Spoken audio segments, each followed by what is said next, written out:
Aleluia! Se você ama Jesus, aplauda mais forte a Ele, amém? Aleluia! Amém. Pode sentar. Que privilégio estar aqui com vocês. É uma alegria muito grande estar aqui. Eu admiro demais essa igreja, os pastores de vocês são uma grande referência para mim.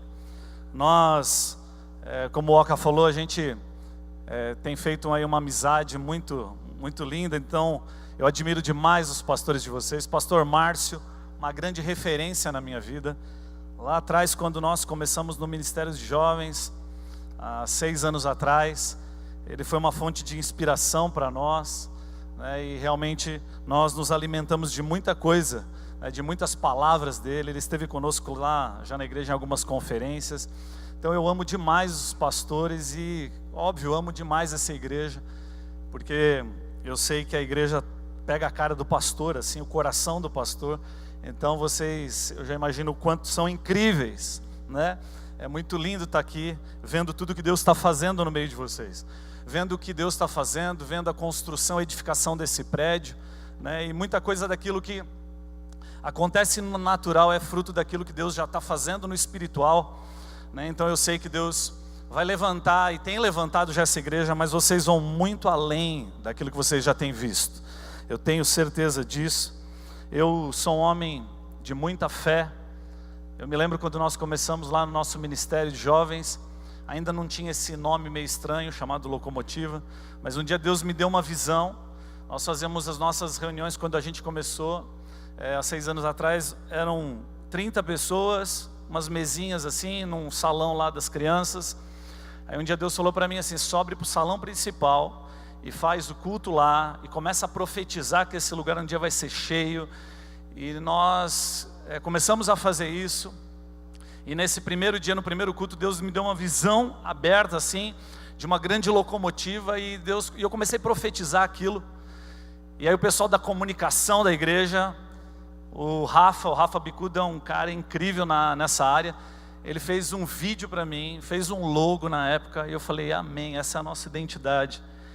E de lá para cá, os jovens da nossa igreja não são aqueles que são arrastados, não são vagões, mas eles são de fato aqueles que conduzem e dirigem a igreja. É interessante porque todas as áreas da igreja, os jovens estão liderando, então tem sido algo incrível que Deus tem feito. Nós estamos ali em São Paulo também, dentro do governo do estado de São Paulo, dentro da polícia militar, academia de oficiais, onde só tem jovem, a gente tem uma célula lá dentro, ministra, faz culto lá, e uma geração tem se achegado, e a gente crê que Deus vai fazer muito mais. É muito bom. Meu nome é Marcos. Quem não me conhecia agora está tendo, não sei esse privilégio, mas você está me conhecendo agora. Sou casado com a Renata, tenho uma filha de 18 anos e tenho um filho também de 11. Eu sei que isso para você parece um absurdo, porque eu só pareço um adolescente ainda, só que não, né? E é interessante porque lá na nossa igreja a gente tem, não é uma regra, mas é uma recomendação de que os jovens só possam namorar a partir de 18 anos, né? Então minha filha fez 18 anos esse ano e eu estou muito apreensivo, né?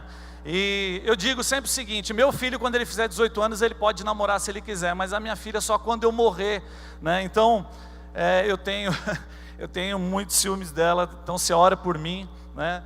Até falando sobre isso, tem alguém aqui que quer namorar aí? Tem alguém aí? Levanta a sua mão se você tem o desejo de um dia casar, ter um namorado. Pouca gente, então, eu estou perguntando isso, sabe por quê, queridos? Lá na igreja, eu digo para vocês o seguinte: eu tenho uma unção para essa história de namoro e casamento. Um dia eu comecei a orar por isso, todo culto eu comecei a orar. Naquele ano, gente, foi um movimento assim de Deus. O pessoal começou a namorar, começou a se casar, começou a ter filho, nessa ordem, né? Namorando, casando e tendo filho. E foi incrível o que Deus está fazendo lá no nosso meio. E então, se você quer arrumar um namorado, uma namorada, depois você vem aqui que eu vou orar por você, eu tenho certeza que você vai ter. Agora tem uma coisa: você só pode arrumar um namorado, uma namorada, se for para acrescentar na tua vida espiritual, amém? Porque é interessante, eu não sei se isso só acontece lá em São Paulo, que tem uns caras quando começam a namorar, umas meninas começam a namorar, parece que elas morreram, né? Parece que morreram espiritualmente. Então eu sempre oro e profetizo, eu digo assim: Senhor, se for para parar na tua obra, se for para não dar mais frutos, que fique solteiro até o Senhor voltar, em nome de Jesus. E é interessante porque os relacionamentos têm sido lá incríveis, né? E Deus tem feito algo muito especial. Quantos estão com expectativa nessa conferência? Eu sei que Deus já tem feito muito, né, na vida de vocês aqui, mas eu creio que Deus vai fazer ainda mais nesses dias. E eu estou aqui para botar só um tijolinho, uma pedrinha em tudo aquilo que já tem sido edificado. E eu quero compartilhar com vocês uma palavra baseada nesse tema, fullness, né, cheio. Você ser cheio até transbordar. Pensando sobre isso, vem uma palavra à minha mente, uma palavra chamada satisfação. Eu quero pensar e compartilhar com você um pouquinho sobre isso. Eu creio que realmente Deus quer te encher de uma forma tal a você ser cheio do Espírito Santo, que você não só vai transbordar para as pessoas ali da sua casa, mas para essa cidade vai ser transformada em nome de Jesus. Eu creio que Deus tem um avivamento para essa geração. Mas é interessante que entendermos que sempre antes de um derramar do Espírito, sempre antes de um avivamento vir, existe um movimento de quebrantamento e de arrependimento que existe no meio do povo de Deus. O fogo só vem sobre o sacrifício. É interessante isso. É interessante você ver a ordem das coisas na palavra de Deus. A Bíblia sempre vai apontar que o arrependimento e o quebrantamento antecede o avivamento. Isso é incrível. É interessante você ver que João Batista teve que vir antes de Jesus. João Batista falou assim: eu sou daquele que batiza com água. Quero o quê? Pregação do arrependimento. Eu sou daquele que batiza com água, mas dentro em pouco vai vir aquele que vai batizar vocês com fogo e com o Espírito Santo. É interessante como depois que Jesus subiu aos céus, todos os movimentos do batismo com o Espírito Santo, o que precedia o batismo com o Espírito Santo era que aqueles homens tinham que crer, e crer implica em arrependimento, em quebrantamento. É importante a gente entender isso. Quebrantamento é um estilo de vida. Normalmente a gente associa, e eu de uma forma equivocada pensava nisso, que quando eu pensava em quebrantamento, eu pensava em arrependimento, eu pensava o seguinte: olha, eu tenho algo de errado na minha vida, eu tenho alguma área que eu não venci ainda, algum pecado, e realmente é isso. Mas não é só isso.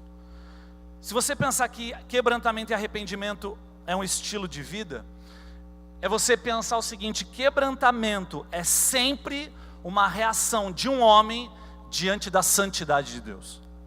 Sempre diante da santidade e da presença de Deus, você não tem outra coisa a fazer a não ser se prostrar e se quebrantar. Então quebrantamento, arrependimento é um estilo de vida ligado à revelação que você tem de Deus. Quanto mais revelação você tem da santidade de Deus, quanto mais revelação você tem da cruz e do amor a Deus, mais quebrantado você é, mais lágrimas você tem nos olhos. Essa é uma coisa que eu oro já há muitos anos na minha vida. Deus, não deixe os meus olhos se secarem diante da Tua presença. Deus, eu quero ser alguém apaixonado pelo Senhor, eu quero inspirar outros a serem assim. Nos céus, querido, Deus não é adorado por aquilo que Ele faz, Deus é adorado por quem Ele é lá. Ele é santo, santo e santo. Isso é incrível. E nós precisamos ter essa revelação ainda cada vez mais profunda no nosso coração. Eu quero ler com vocês o texto dessa tarde, dessa noite, João 4, versículo 13 e 14, onde Jesus está conversando com uma mulher samaritana. É um texto super conhecido da palavra, e ele está no meio de uma conversa com ela, e ele diz assim: quem beber desta água terá sede outra vez, mas quem beber da água que eu lhe der, nunca mais terá sede. Pelo contrário, a água que eu lhe der se tornará nele uma fonte de água a jorrar para a vida eterna. Quem beber desta água terá sede outra vez, mas quem beber da água que eu lhe der, nunca mais terá sede. Quantos querem dessa água aqui nessa noite? Amém? E pensando sobre ser cheio, pensando sobre satisfação, satisfação me leva a pensar sobre estar tão pleno de algo que eu não quero mais nada na minha frente. Eu estou completo. Sabe que um dia aconteceu algo comigo, eu estava voltando para casa, eu tinha feito tanta coisa, eu tinha tido várias reuniões e eu estava com fome, eu não tinha almoçado, e a minha esposa, a Renata, chegou e falou assim: Marcos, você está vindo para casa? Eu falei, tô. Ela falou, tá bom, e ela não falou nada para mim que ia fazer comida, ia fazer janta, e eu parei num drive-thru lá do McDonald's e pedi 2 lanches, eu estava com muita fome, e aí eu pedi 2 lanches, eu pedi sundae de chocolate com cobertura extra. Pensa, aquele dia eu realmente fui para o pecado, queridos, né? E eu cheguei ali e fui comendo dentro do carro. Quando eu chego em casa, ela tinha feito aquela janta. Pensa naquela janta que eu mais gosto. Ela tinha preparado tudo com carinho, tinha colocado a mesa como se fosse para uma visita, colocado aquelas taças. Agora, o que eu faço nessa hora? Eu olhei para aquilo e eu falei, será que eu falo para ela que eu comi? Ou será que eu tento comer o que ela colocou para mim? Eu adotei a segunda opção, que foi terrível, né? Eu falei, eu não vou falar nada e vou honrar ela e vou comer. E aí eu sentei, mas pessoal, na hora que eu pensei que o cheiro chegou, que ela botou a comida na mesa assim, eu quase vomitei na hora assim, e a minha cara acho que já denunciou aquilo. E ela olhou assim para mim e falou, você está bem? Eu falei assim, tô.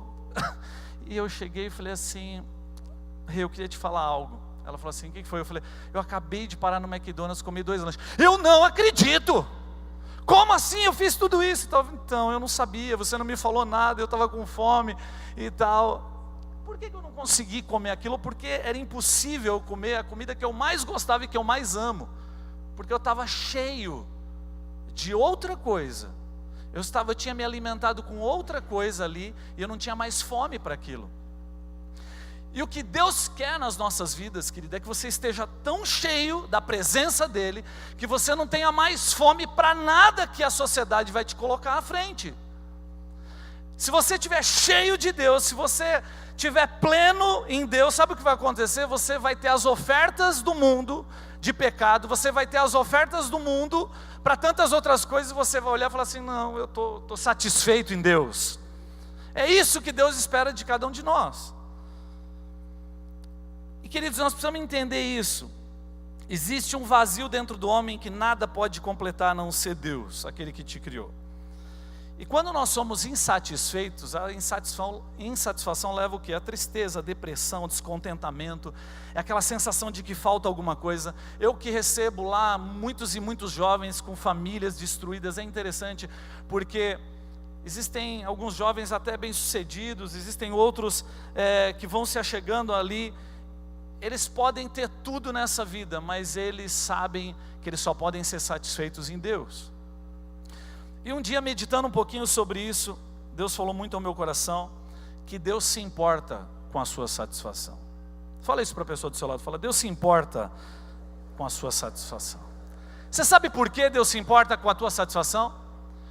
Porque aquilo que te satisfaz, preste atenção nisso, aquilo que te satisfaz, glorifica alguém, sempre.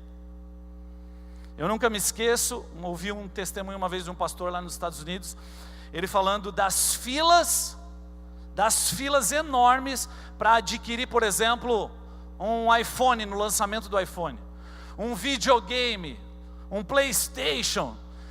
Quando lança, os caras pegam ali na fila, e um fica guardando o lugar, aí vem, troca com o irmão, ele vai para casa dormir, o irmão volta, eles ficam guardando lugar e espaço na fila só para poder ter aquilo. Agora, se você quer tanto algo na sua vida, por exemplo, um iPhone, e você assume esse lugar aí de sacrifício e tal, quando você adquire e se satisfaz com aquilo, quem está sendo glorificado? Quem está ganhando dinheiro com aquilo? Qual nome está sendo estampado em tudo quanto é lugar? Você está carregando aquele iPhone e toda vez que você tira para atender ou para digitar, aparece um logo, uma maçãzinha. Aquilo é glória, certo? É glória para a marca, é glória para o dono. Agora, o interessante é que a Bíblia diz que quer vocês comam, quer bebam, quer façam qualquer outra coisa, façam tudo para glória de Deus. E a glória de Deus, sabe o que é? Glória de Deus é a manifestação pública da santidade dEle. Então, quando eu estou cheio da presença de Deus, quando eu estou transbordante de Deus, sabe o que vai acontecer? A manifestação pública daquilo que existe nos céus é visto por todos através da minha vida. Quando eu sou cheio da presença de Deus, aonde eu ando, as pessoas veem Deus em mim. As pessoas podem ver Deus através da minha vida. Por isso Deus se importa tanto com a tua satisfação. E a minha pergunta para você é: quem você tem glorificado nos últimos tempos? Pergunta isso para o seu irmão. Quem você tem glorificado com a sua vida nos últimos tempos? Pergunta assim para ele: do que você tem fome? Do que você tem fome?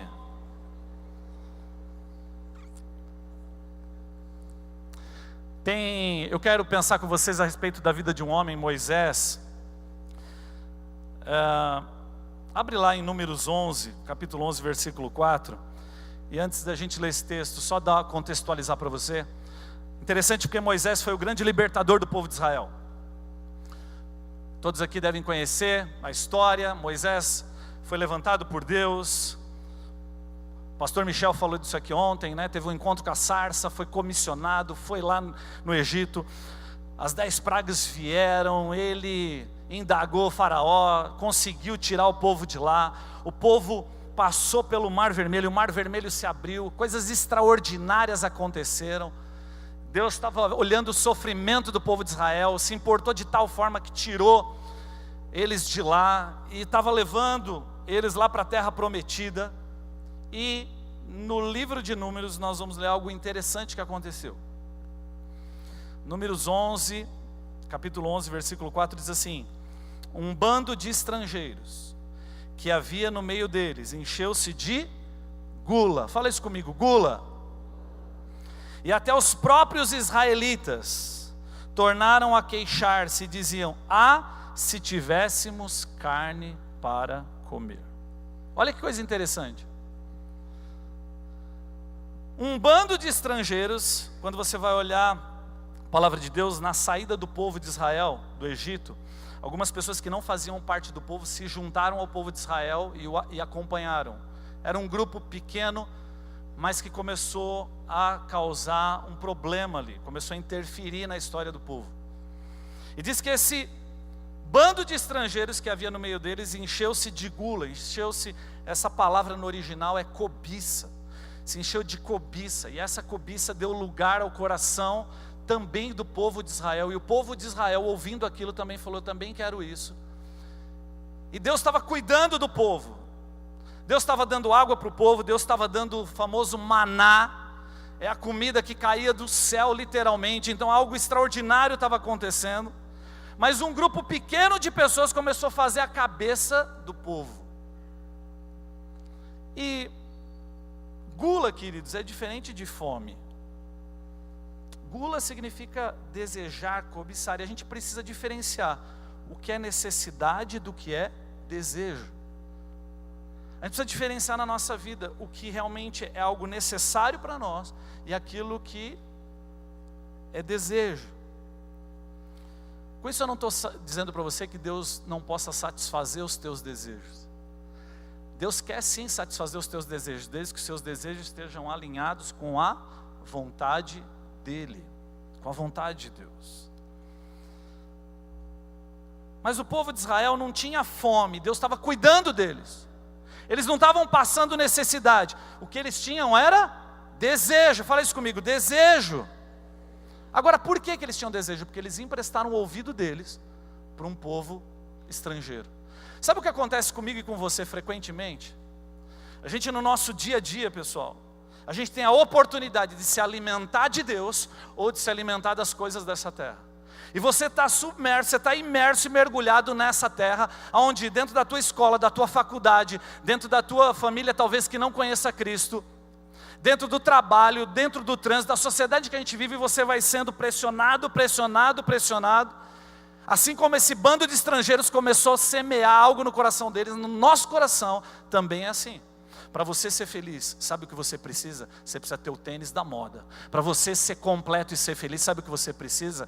Você precisa ter um relacionamento assim, assim, assado. Você precisa namorar, você precisa isso, você precisa aquilo. Para você ser feliz, o que você precisa é ter um emprego, é ter dinheiro, é ter um carro. Para você, e aí você começa, existe uma opressão na sociedade sobre nós. Quer dizer que você não pode ter essas coisas? Não, mas o problema é que essas coisas começam a roubar o nosso coração e começam a trazer sobre a vida da gente muitas vezes tristeza, ao invés da gente ser feliz e alegre, satisfeito em Deus.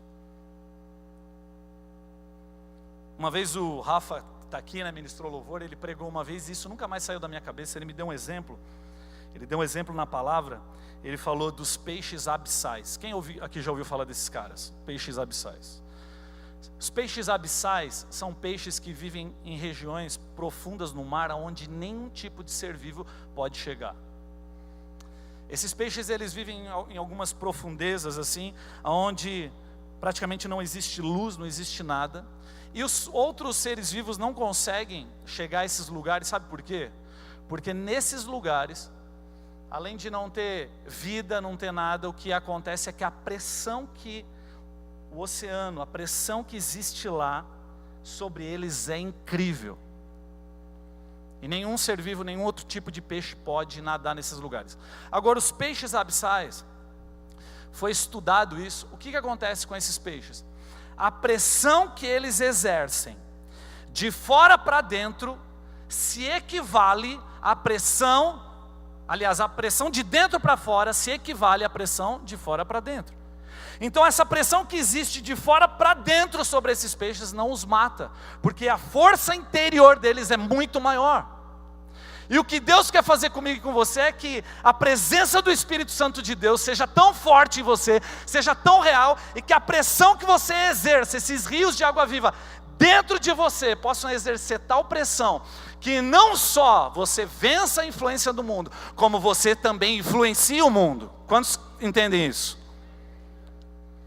O que Deus quer levantar é uma igreja, Deus quer levantar jovens que sejam tão apaixonados por Deus, que tenham tanto de Deus dentro de si, sejam tão satisfeitos, que a pressão que você tem aqui no seu interior vai ser vista por essa terra, vai ser vista nesse país, nessa cidade, aonde você anda, que você vai influenciar e não ser influenciado.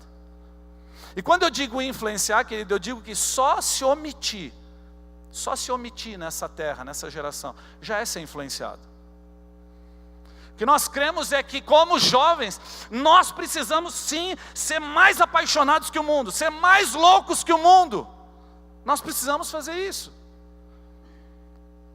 Eu nunca me esqueço que eu gostava na época, né, agora estou parado há muito tempo, mas treinava, academia, era febrão com essas coisas. Eu tinha um amigo que eu fiz lá. O cara, ele era macumbeiro. Ele dançava na época num clube de mulheres e numa boate gay, porque era um cara bonitão e tal, e ganhava dinheiro com isso. Eu lembro que ele era um cara que usava cocaína a rodo. Ele era um cara, imagina um cara que foi para o inferno e carimbou o passaporte dele em todos os departamentos. Manja, sabe, um cara que olhava e falava assim, cara, esse cara, será que tem jeito para esse cara? E eu me lembro que eu falava de Deus para ele, mas eu confesso para vocês que eu olhava e ele ria da minha cara muitas vezes. E ele fazia piada e tudo mais, e eu ministrava na vida dele, e nada.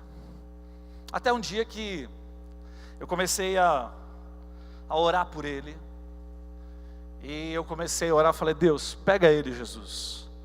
Faz alguma coisa com esse cara, traz esse cara. E eu perdi o contato com ele. E interessante porque depois de 10 anos, eu já casado e tudo mais, eu estava numa churrascaria, eu estou na churrascaria, de repente, um cara vem atrás de mim, bate no meu ombro assim, fala assim, e aí meu irmão? E eu olho, quem é? É o Áureo, aquele meu amigo. E ele me usava, era uma gíria comum entre a gente falar irmão, né? Ele falou, e aí irmão, e aí e tal.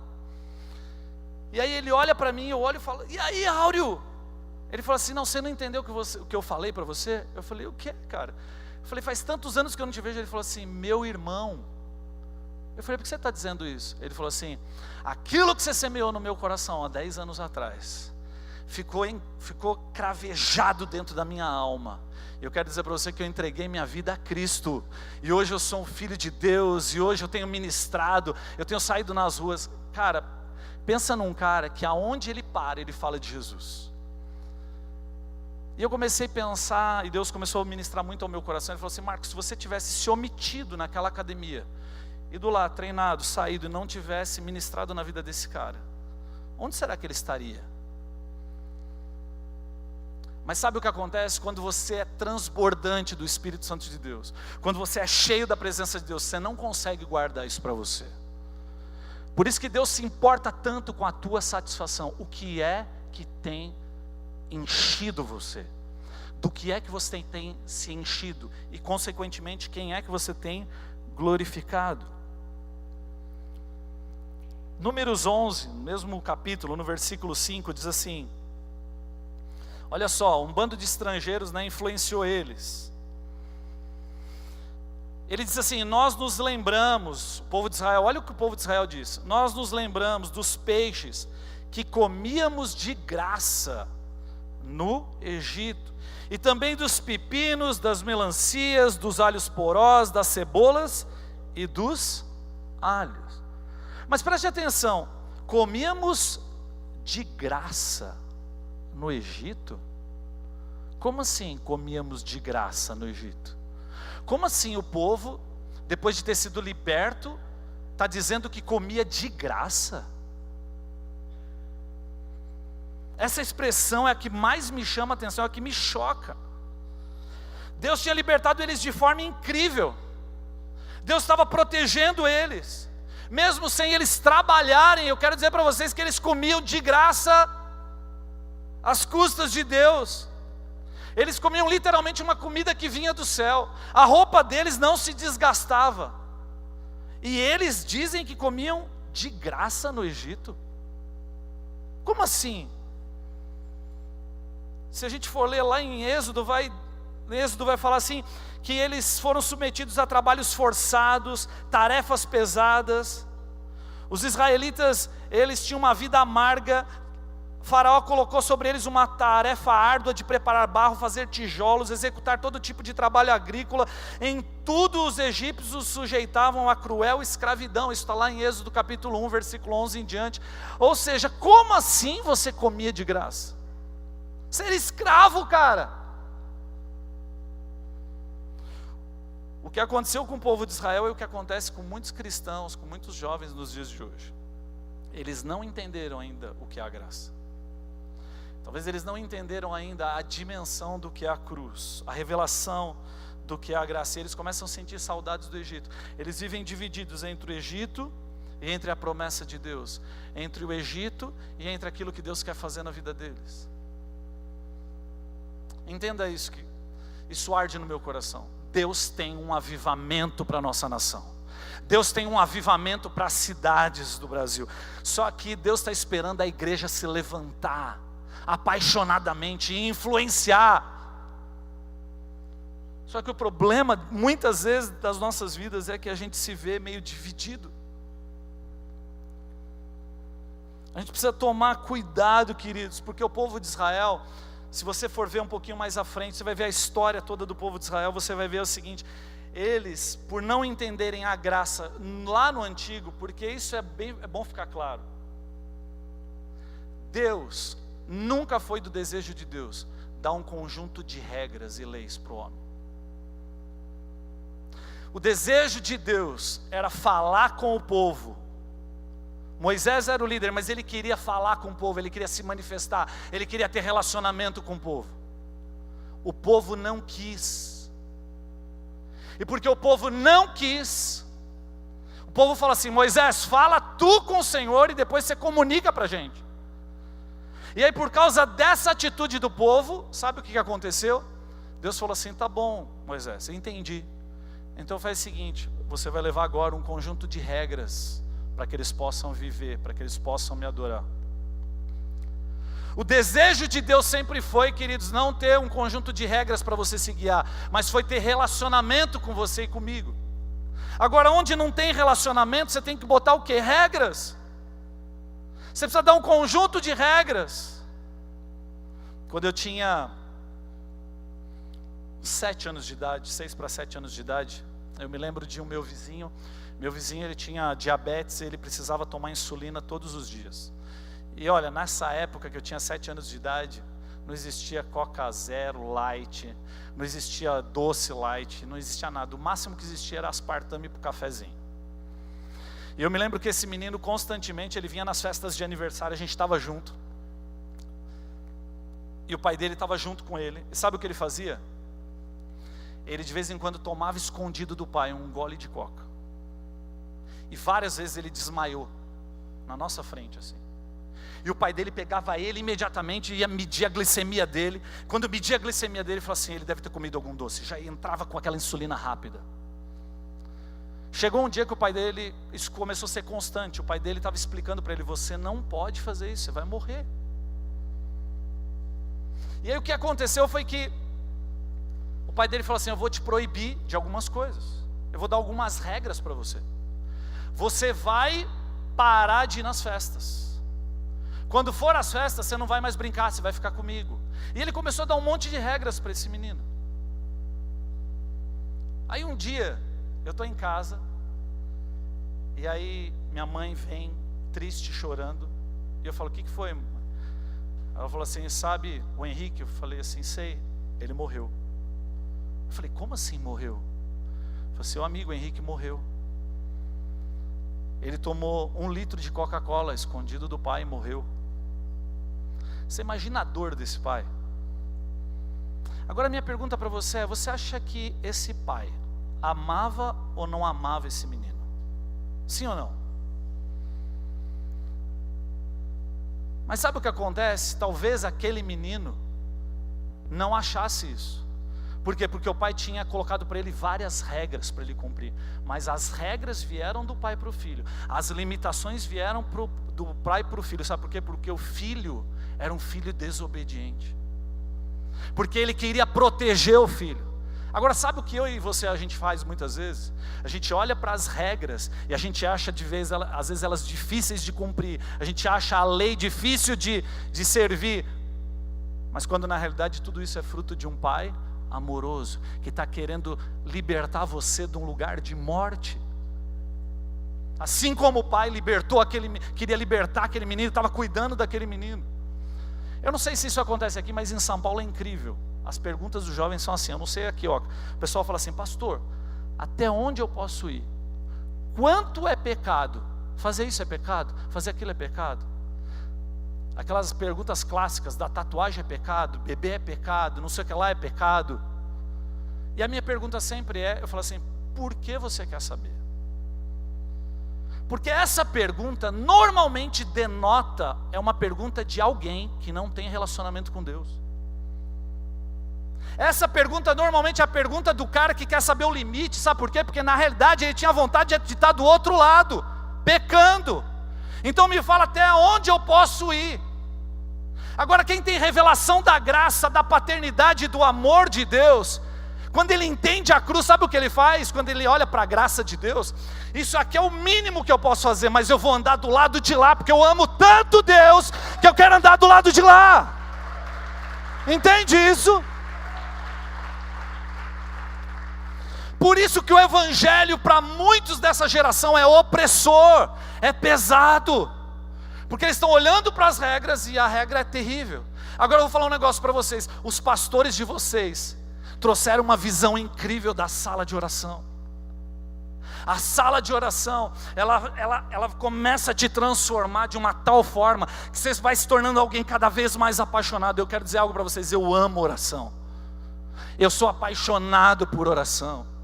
Eu tento sempre mobilizar e mover os jovens nessa direção, porque oração para mim é algo incrível. Eu sei que vocês têm sido muito ministrados aqui, o Bob Sorg veio aqui esses dias e é incrível, né? Algo tremendo. Eu costumo chamar a nossa sala de oração lá de sala do raio-x. Aí você fala, por quê? Porque você já percebeu que na sala de raio-x, quando você entra, uma vez o Vitor Vieira falou isso, eu nunca mais esqueci. Quando você entra na sala de raio-x, você tem que tirar um monte de coisa, de metal e tal, e você é bombardeado por aquelas ondas, né? E o cara que trabalha naquele lugar, ele vai para uma cabine toda protegida, com uma camada de chumbo e tal. Por quê? Porque aquele raio-x pode fazer mal para ele. Você ir no raio-x uma vez ou outra, não tem problema. Mas se você vai todo dia na sala de raio-x e todo dia você é exposto àquele raio-x, sabe o que aquilo vai fazer com você? Aquilo vai começar a mudar as suas moléculas, vai começar a mudar quem você é. Você não percebe uma vez, você não percebe duas vezes, mas a exposição frequente e contínua àquele lugar vai transformando quem você é. A sala de oração é isso. A sala de oração é uma sala de raio-x, que a radiação de Deus, da presença de Deus, você não percebe um dia, você não percebe outro, mas aquilo vai transformando você. Aquilo vai te fazendo alguém cada vez mais apaixonado por Deus. Você vai se alinhando com o coração de Deus. O que arde no coração de Deus começa a arder no seu. Deus começa a falar com você e coisas incríveis começam a acontecer. Por isso que o que antecede um avivamento é um lugar de quebrantamento e arrependimento. É esse lugar de oração. Quantos estão entendendo isso? Fala isso para o irmão do seu lado, fala assim, se eu fosse você, eu passava a madrugada hoje na sala de oração.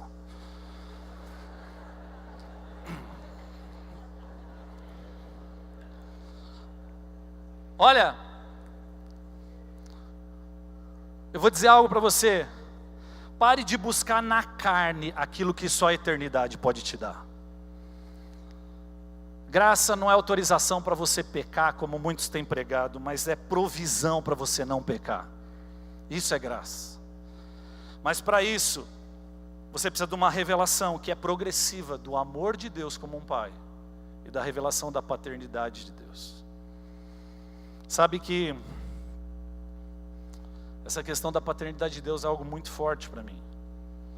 Eu tive várias experiências com Deus, como essa revelação da paternidade. Eu tive uma situação com meu pai, eu tive dificuldades de relacionamento com meu pai, e Deus me curou de uma forma incrível.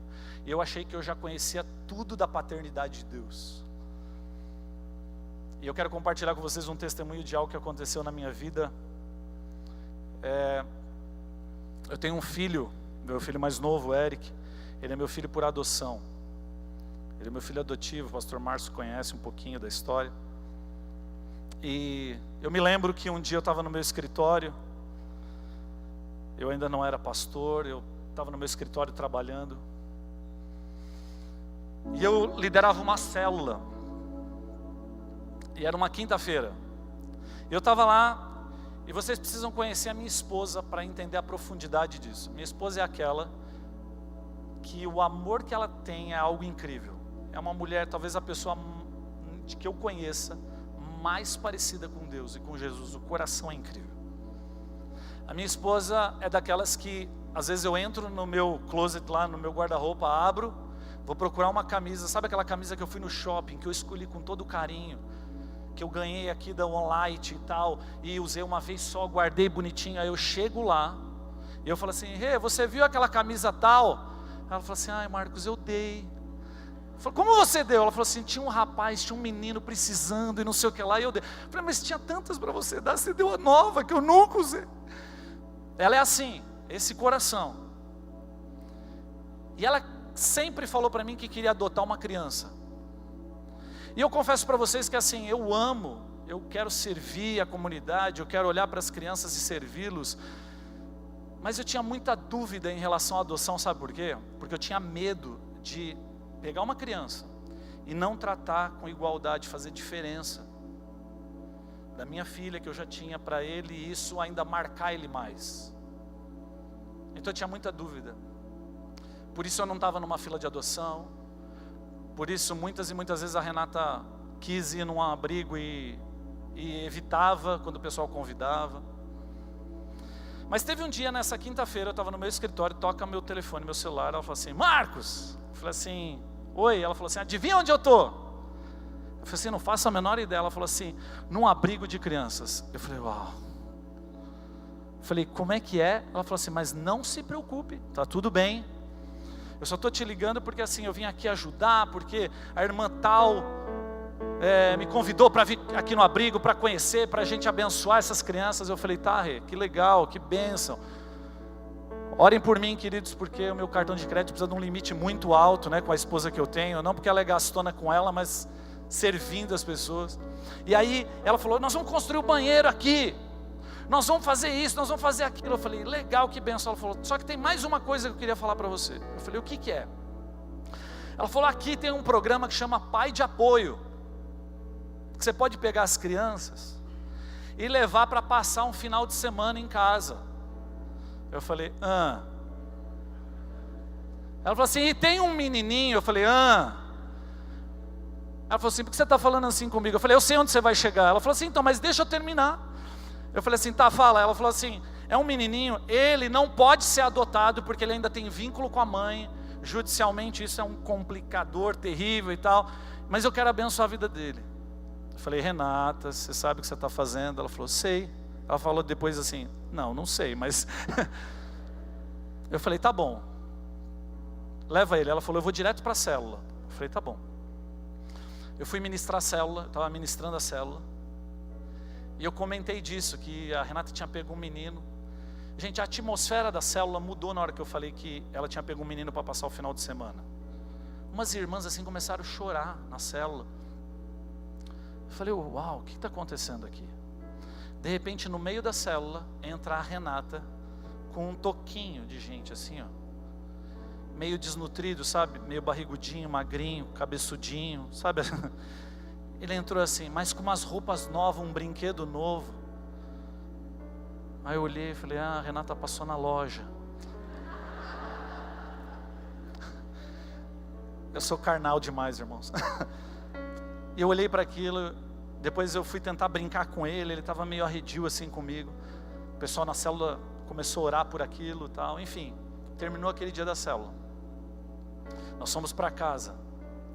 Eu passei quinta noite, sexta, sábado, domingo e segunda de manhã nós acordamos. E com medo, porque eu não sei como que era o sono dele, preocupação, de um lugar que eu morava não tinha proteção nas escadas para a criança. Eu pus ele para dormir do lado da minha cama, eu e a Renata colocamos um colchonetezinho para ele dormir. Ele tinha 3 anos nessa época. A gente botou ele para dormir nesse colchonete, trancamos a porta para não ter nenhum perigo e de repente ele levantar. Gente, eu me apaixonei por aquele menino. Sexta, sábado, domingo, saindo com ele, dando comida para ele, dando banho para ele, dando banho nele. Aquilo começou a inundar meu coração, ao ponto de que Deus plantou um amor no meu coração, que eu não sabia quem eu amava mais, se a minha filha ou se aquele menino. Eu me lembro que na segunda-feira de manhã, gente, eu acho que eu já contei esse testemunho tantas vezes, eu vou chorar sempre. Porque não tem a ver só com o Eric, tem a ver com Deus. E eu me lembro que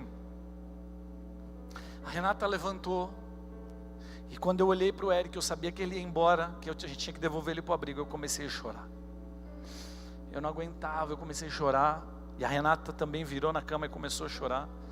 Eu falei, Rê, você vai precisar levar ele hoje. Ela falou assim, eu não vou levar. Eu falei, como é que é? Você não vai levar, nós vamos preso. Ela falou assim, não, quem vai levar é você. Eu falei, não faz isso comigo. Ela falou, é você, eu não aguento, eu não vou. Eu falei, você pegou, eu que tenho que levar. Gente, eu faço questão de contar esses detalhes porque foi muito importante para mim. Eu lembro que eu peguei o Eric no colo, ele estava dormindo. Eu chorava tanto, eu desfaleci naquele lugar que eu fui parar no chão ali com ele no colo assim. E a Renata chorando lá, e eu chorando daqui, e ele ainda dormindo. E eu me lembro que eu peguei ele daquele jeito dormindo, pus no meu carro, e comecei a levar ele para o abrigo. E eu chorava compulsivamente no carro, eu não conseguia parar. Quando eu cheguei no abrigo, toquei o interfone do abrigo, ele já tinha acordado, ele olhou para tudo aquilo, ele me agarrou. Ele agarrou ali no meu colo, no meu pescoço e não soltava. E aí ele começou a falar assim para mim: não me deixa aqui, não me deixa aqui, não me deixa aqui. Eu já estava muito quebrantado e eu comecei a chorar mais. E eu não queria deixar ele mal com aquela situação, me vendo chorar. E a mulher do abrigo, a diretora do abrigo veio e, sabendo dessa dinâmica, tirou ele do meu colo, assim, sabe, arrancando, porque sabia que ele não queria. Eu me lembro que ele me unhou assim, ele tirando, e aí eu só vi o rostinho dele assim, ele falando assim: não me deixa aqui, não me deixa aqui, tio. Ele me chamava de tio. Aquilo começou a doer no meu coração, e a Renata nessa hora tinha me ligado. Eu falei assim: eu não posso falar com você agora. Eu desliguei, depois liguei de novo, falei assim: pega esse menino esse final de semana que vem. E nós pegamos. Aí a diretora começou a ver que a gente estava criando muito vínculo com ele, e a gente não ia poder ter o Eric para a gente. E eu falei: mas eu quero final de semana, eu quero. E aí a mulher, vendo esse ritmo, ela começou a proibir a gente de pegar o Eric. E eu comecei a ir. Eu rodava 20 quilômetros todo dia no meio do trânsito de São Paulo para botar ele para dormir todos os dias. Para dar banho nele e pôr ele para dormir todos os dias. E várias vezes botando ele para dormir aqui, ele no meu colo, numa beliche cheio, num quarto cheio de crianças. Eu me lembro que eu ia sair, ele abria os olhos: não me deixa, não me deixa. Eu ficava mais tempo lá. Até que um dia eu me lembro que eu entrei dentro do meu carro. E eu comecei a gritar para Deus. Eu falei: Deus, por que o Senhor está me fazendo passar por isso? Eu nunca senti uma dor tão forte assim dentro de mim. E o Eric, juridicamente, era impossível de ele ser nosso filho. Eu falei: por que é que o Senhor está fazendo isso comigo? Por que é que isso está doendo tanto em mim? Por que é que eu tenho que passar por isso? E eu quero dizer algo para vocês, gente. Se alguém tivesse falado assim para mim: olha, me dá o teu carro, me dá a tua casa para você ficar com esse menino, eu dava. Tamanha era a dor, tamanho o desejo de ter aquele menino como meu filho. E aí o que aconteceu foi que, em todo esse processo, eu comecei a chorar e gritar para Deus. E uma das poucas vezes que eu ouvi a voz de Deus de forma audível dentro do meu carro, o Espírito Santo inundou a minha vida naquele carro e falou assim: isso é para você saber o que eu sinto por você. Gente, nessa hora, quando eu transpus a relação minha com Eric, a de Deus comigo, porque eu não sei se você sabe, mas a Bíblia diz que você é filho por adoção de Deus. E quando eu comecei a olhar aquilo, eu comecei a chorar. Eu falei: Deus, é assim que o Senhor me ama. Eu achava que não tinha, talvez uma revelação maior da tua paternidade, mas isso inundou meu coração.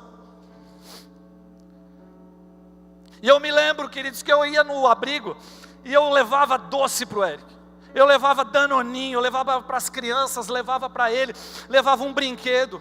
Eles brincavam com esses brinquedos, eles comiam ali o danone, eles gastavam 2, 3 minutos com aquelas coisas, mas imediatamente, não só o Eric, mas aquelas crianças pulavam no meu colo e queriam ficar comigo. Sabe por quê? Porque o que aquelas crianças queriam, o que o Eric queria, não eram as coisas, o que ele queria não eram os presentes. O que o Eric queria é a presença de um pai. E assim também com você.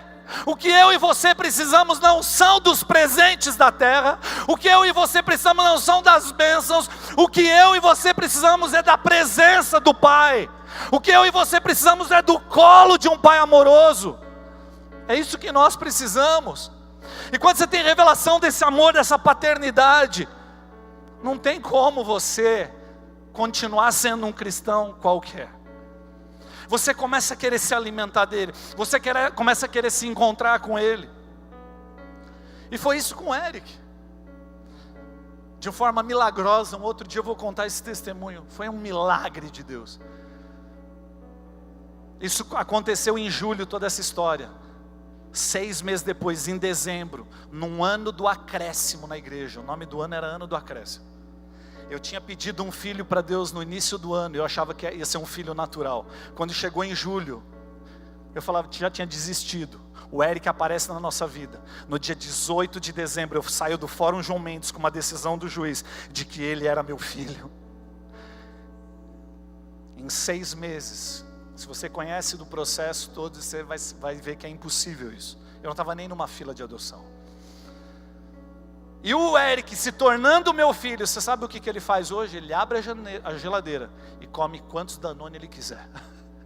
Ele abre a gaveta dele, que está quebrando de tanto brinquedo que tem lá. Sabe por quê? Porque quando você tem o Pai, quando você tem relacionamento com esse Pai, quando você busca Ele em primeiro lugar, o reino dEle, a sua justiça, você não se importa com mais nada. Por isso que Deus se importa tanto com a tua satisfação. Por isso que quando você é satisfeito em Deus, e quando você aumenta e cresce no teu relacionamento com Deus, você não precisa se importar com mais nada. As coisas vão acontecendo nas nossas vidas.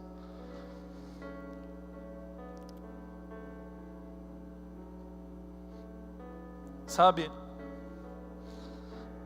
eu me preocupo muito com essa geração, eu me preocupo muito com o cristianismo hoje em dia. Porque o Instituto Haggai fez uma pesquisa profunda, uma universidade nos Estados Unidos, junto com o Instituto Haggai, e se constatou na história da igreja que os avivamentos nunca passaram da terceira e quarta geração. Quando um avivamento vem, ele não se sustenta durante muito tempo, e terceira e quarta geração, ele morre. Você sabe por quê? Porque não existe relacionamento com Deus. As pessoas vivem um cristianismo baseado no relacionamento do outro. Se vocês viverem baseados no relacionamento dos pastores, que os pastores têm com Deus, muita coisa vai acontecer nessa cidade, mas isso não se sustenta. Agora, quando toda uma igreja, quando eu digo, não digo só essa igreja, eu digo quando toda uma igreja espalhada sobre a face da terra começar a buscar o Senhor e tiver a revelação dessa paternidade e tiver esse relacionamento com Deus, isso é uma bomba no reino do Espírito. Esse avivamento é sustentável.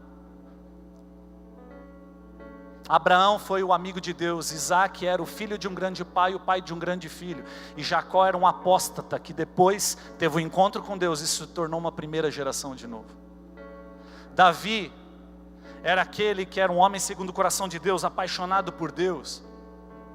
Salomão foi aquele morno, aquele medíocre, e Roboão foi aquele que dividiu o reino. Você vai vendo na história, sempre foi assim. E nos últimos dias a Bíblia diz que o amor de muitos esfriará, e isso dói no meu coração.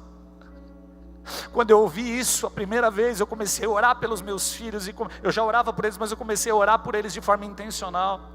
Eu falei, os meus filhos têm que ser apaixonados pelo Senhor, os meus netos têm que ser apaixonados pelo Senhor, essa geração tem que ser apaixonada pelo Senhor. Agora, queridos, nesse exato momento na Coreia do Norte, mais de 50 mil cristãos presos lá em cavernas, em lugares, e sendo açoitados, morrendo. Sabe por quê? Porque tiveram uma revelação de Deus, do amor e da paternidade de Deus. Eles são capazes, eles não estão sendo tentados, a questão deles é sobreviver.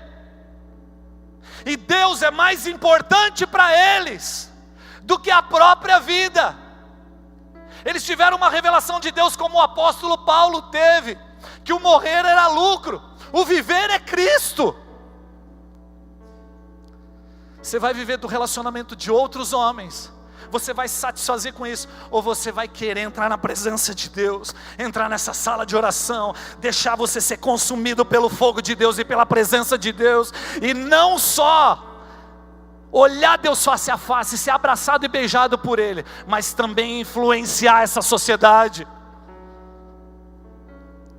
Quantos estão entendendo isso? A Bíblia diz em Amós 8:11, estão chegando dias, declara o Senhor o soberano, que enviarei fome a toda esta terra, não fome de comida nem sede de água, mas fome e sede de ouvir as palavras do Senhor. E é você o cumprimento dessa promessa, eu creio em nome de Jesus. Quero pedir o pessoal do louvor vir à frente, nós vamos encerrar, eu quero só ler mais um texto, para encerrar em João 6, capítulo 6, versículos de 48 a 51. Todo o capítulo 6, se você for ler, você vai ver que é um capítulo extenso, onde Jesus multiplicou pães e peixes, e o povo começa a querer aclamar Ele rei, por causa daquilo. E aí de repente ele se encontra com aqueles homens que estão atrás dele, E aí Jesus começa a fazer um discurso duro para aquelas pessoas.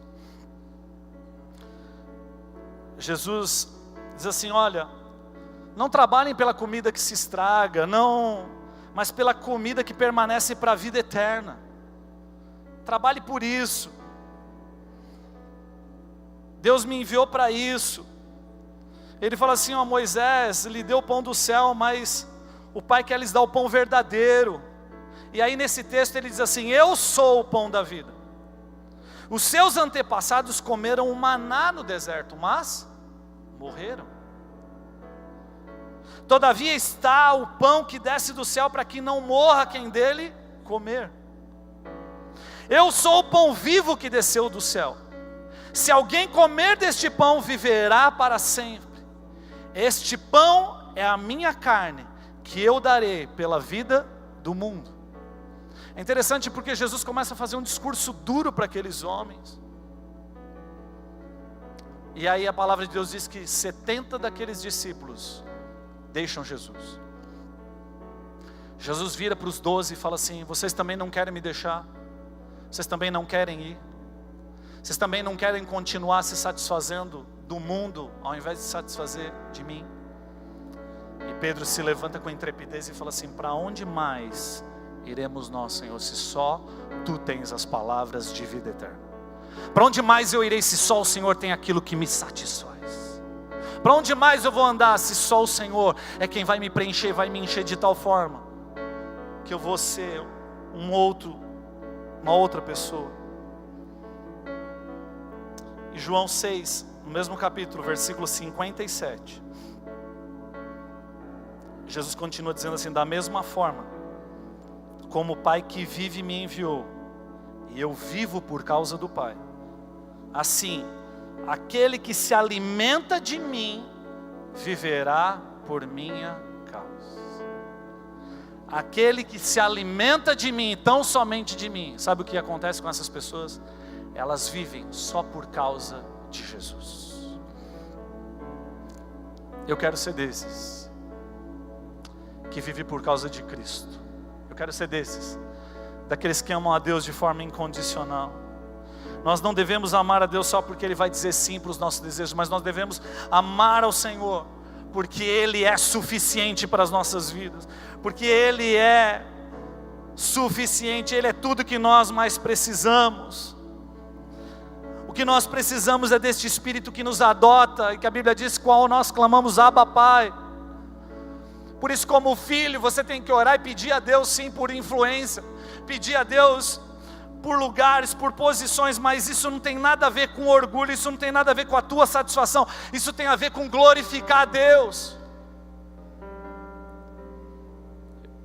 Eu quero que você se coloque em pé agora. Se você feche seus olhos,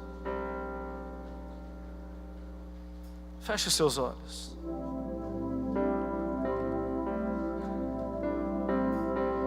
Por quem você tem vivido e por quem você quer viver?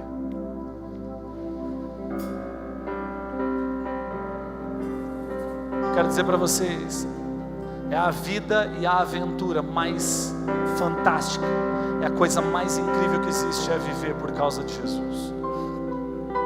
É viver para Ele, tão somente para Ele. É poder beijá-lo todos os dias e ser beijados por Ele. Mas sabe o que eu tenho pedido a Deus e eu peço por essa geração? É que nós tenhamos a revelação de filhos, mas que sejamos filhos maduros. Porque filhos imaturos, eles comem e bebem daquilo que o pai põe na mesa deles, mas eles não sabem e não estão envolvidos nos negócios do pai, porque eles são muito imaturos ainda. Mas à medida que nós crescemos e somos maduros, é como um pai que é um grande empresário e tem um filho, e quando o filho cresce e se torna maduro, pode ocupar o lugar do pai e administrar a empresa do pai. Deus está esperando filhos maduros que cresçam na intimidade, no conhecimento do coração do pai, e que se importem com aquilo que é importante para o pai, que estejam dispostos inclusive a entregar suas vidas. Queridos, eu e você não sofremos perseguição no Brasil, eu e você nós não sofremos perseguição como nesses países do Oriente, mas eu e você precisamos que essa força, que esses rios de água viva, quando nós bebemos dele, esses rios de água viva fluam, e a pressão de dentro para fora seja maior do que a de fora para dentro. Existe uma sociedade, se você tem amigos com quem você convive que estão esperando para que você se levante como um filho de Deus. Eles estão sedentos, eles estão clamando.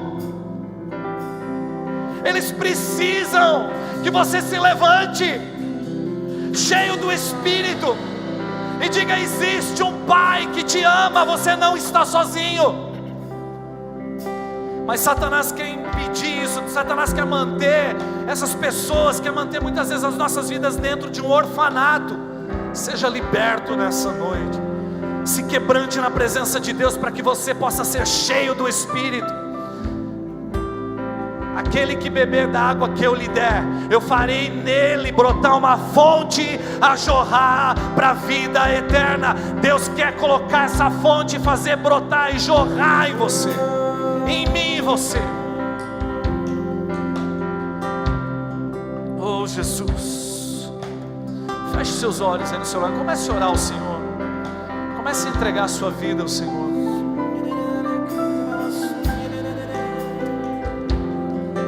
Queridos, eu tenho certeza que eu vou voltar aqui uma próxima vez para visitar vocês.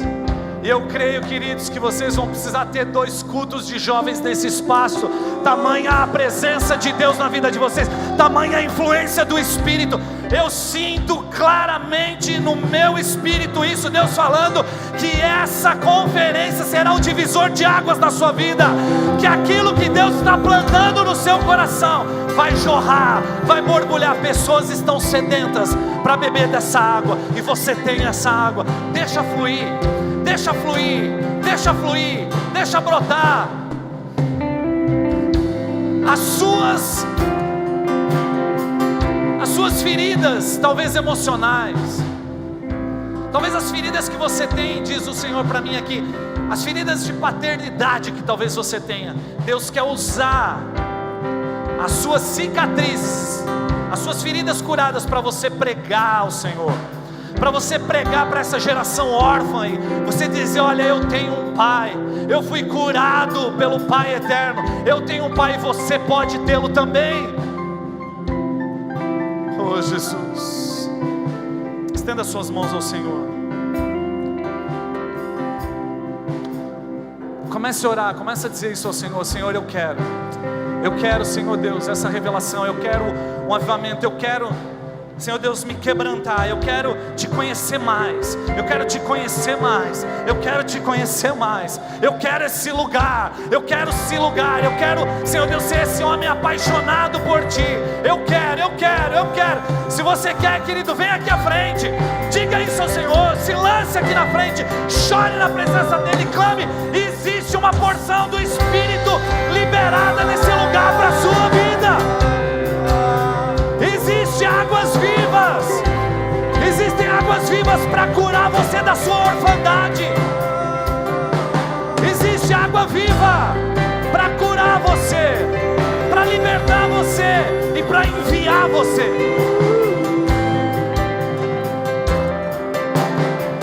Vem Espírito Santo, vem. Cheios da promessa eterna, vem Espírito Santo. Somos filhos que se movem.